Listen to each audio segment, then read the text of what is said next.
दोस्तों नमस्कार। आप जुड़े हैं मनोज सिंह ऑफिशियल से और मैं मनोज सिंह आपके बीच जुड़ा हूं।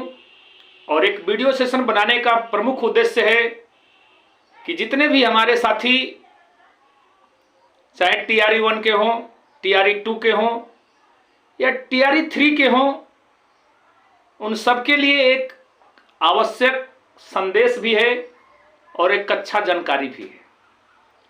उससे पहले आपसे निवेदन होगा कि आप लोग इसे अधिक से अधिक लोगों तक शेयर करिएगा, सब्सक्राइब करिएगा, लाइक करिएगा।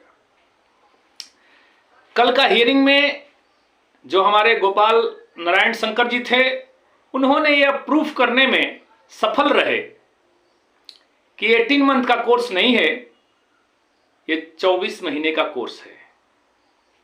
ठीक है।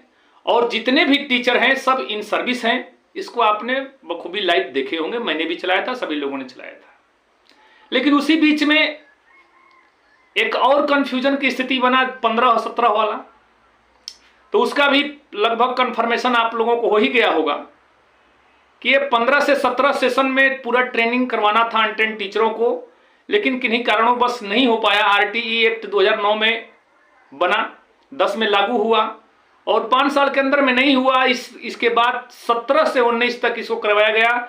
इसलिए वैसी कोई बात नहीं जो आप लोग कंफ्यूजन में है। इसको कल विश्वनाथ जी ने भी क्लियर कर दिया, मैं भी क्लियर कर रहा हूं। अब उसी बीच में एक हमारे साथी हैं जो बड़े ही शीर्ष नेतृत्व करता है।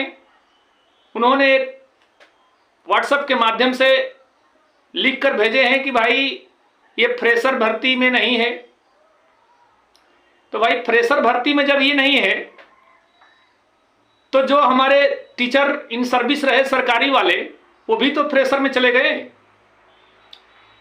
तब ऐसे ऐसे भी लोग अब कुछ उल्टा सीधा बोलना भी चालू कर दिए हैं।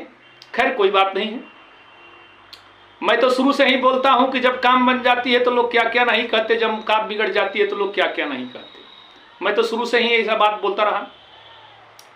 अब मैं आता हूं मुख्य मुद्दा पर कि टीआरई 1, टीआरई 2 और टीआरई 3 कि जो भी साथी जिसकी जो समस्या है, चाहे वो टीआरई 1 का रिजल्ट आउट होने के बाद उनको ज्वाइनिंग नहीं कराया गया, या टीआरई 1 में एक नंबर कम है, चाहे 2 में चाहे 3 में पार्टिसिपेशन नहीं कर पाए, इन सभी बिंदुओं के लिए आज बैठक 6 बजे 7 बजे होगा और उसमें निर्णय लिया जाएगा कि जो भी बचे हुए साथी हैं जो पिटिशनर नहीं बने हैं, उन सभी को पिटिशनर बना करके और उनके बातों को सबमिशन किया जाएगा, और वो भी लिखित दस्तावेज के साथ। क्योंकि हमारे टीआरई 2 के बहुत से ऐसे साथियों का फोन आ रहा है कि सर हम लोग का सप्लीमेंट्री रिजल्ट आया और हम जैसे ही नियोजन में गए, नियोजन इकाई में, वहां पर हमको योगदान नहीं, नियोजन ही नहीं करने दिया गया, अब एनआईएस वाले बाहर जाइए। तो उसका लेटर एक सरकार ने जारी किया होगा, चाहे जिला ने लिख के दिया होगा, उस लेटर को लगाना है। और जो भी ऐसे साथी हैं, वो सभी साथी हमसे कांटेक्ट करेंगे।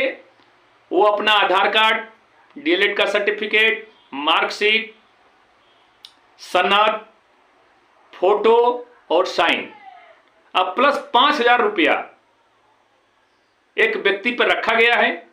वो इतना फुलफिल करेंगे, उनको वहां पर सबमिशन करा दिया जाएगा। क्योंकि कल से ही फोन आ रहा है कि सर मेरा होगा कि नहीं होगा, मेरा होगा कि नहीं होगा।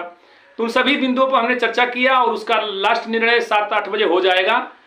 उन सभी को लेकर के और सबका जो भी जिसकी जो समस्या है सब सुप्रीम कोर्ट में मेंशन कर दिया जाए, क्योंकि हम लोगों को 20 दिन का टाइम है। और जो पिटिशनर बनने का प्रोसेस है वो मात्र 5 दिनों के लिए है। इसलिए जो भी साथी पिटिशनर बनना चाहते हैं उनके लिए एक अवसर मिला है, और इस अवसर को जो लेना चाहे ले सकता है, जो नहीं लेना चाहे नहीं ले सकता है। ठीक है। और मेरा नंबर आपको पता ही है, 80 84 27 74 27 मेरा नंबर है। व्हाट्सअप नंबर यही है, सब नंबर हमारा यही है। और हमारे विश्वनाथ जी का नंबर आपको पता ही है। तो हम सभी प्रकार से बिहार सरकार को घेरने का काम करेंगे, और बिहार सरकार अंत में लास्ट में जितने भी सप्लीमेंट्री रिजल्ट हैं उसको जारी करना होगा, चाहे टीआरई 1 का हो चाहे टीआरई 2 का हो। जो कट ऑफ पार हैं वो पिटिशनर बने और अपने इज्जत के साथ नौकरी करें ऐसा हम लोगों को पूर्ण विश्वास है। ठीक है, तो ये सब बातें आपके बीच रखना था। और कौन क्या कह रहा है नहीं कह रहा है, प्रेशर में होगा नहीं होगा, ये सब बेतुकी बातें हैं, उस पर ज़्यादा ध्यान देने की ज़रूरत नहीं है। इन्हीं बिंदुओं के साथ मैं आपके बीच लाइव आया था। और कल क्या हुआ अब हमको बताना नहीं है, सब जान गए हैं, पूरा भारत जान चुका है कि एनआईएस के पक्ष में ही हुआ। और हमारा जो वकील था वो काफ़ी अच्छे वकील रहे और अच्छे तरीक़ा से बात रखे। और जज साहब को ये मानना पड़ा कि कहीं ना कहीं हमसे मिसअंडरस्टैंडिंग हुआ है, इसलिए इसको एक डेट देते हैं। और रिव्यू ओपन कोर्ट में एक्सेप्ट भी होना एक बहुत बड़ी बात है। और रिव्यू जो भी सब बातें थी, और एनसीटी हो एनआईएस हो, सबको नोटिस हुआ ही है, सब लोग आएंगे अपना सबमिशन देंगे। इन्हीं सब बातों को आपके बीच रखना था। बाकी आप लोग खुद समझदार हैं। जय हिंद, जय भारत, जय अभ्यर्थी संघ।